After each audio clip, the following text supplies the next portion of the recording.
যারা বলে দীক্ষা না নিলে আপনার হাতের জল শুদ্ধি হবে না, ঠাকুর ঘরে ঢুকতে পারবেন না, গোবিন্দকে সেবা দিতে পারবেন না, তারা কথাগুলো মন দিয়ে শুনবেন। গুরুদেব বলে উঠলেন, ভগবান শ্রীকৃষ্ণ মন্দিরে ঢুকতে গেলে দীক্ষা অবশ্যই নেওয়া লাগবে, না হলে ঢুকতে পারবেন না।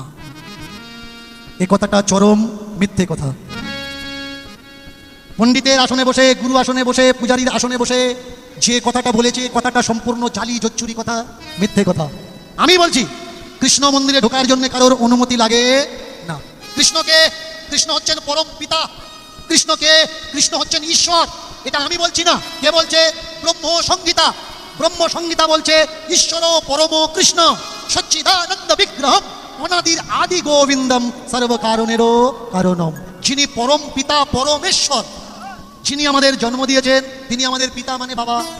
যিনি সৃষ্টিকে তৈরি করেছেন তিনি পরম পিতা, তাহলে যে আমাকে তৈরি করেছে তিনি আমার বাবা, যিনি সৃষ্টিকে তৈরি করেছেন তিনি সকলের বাবা।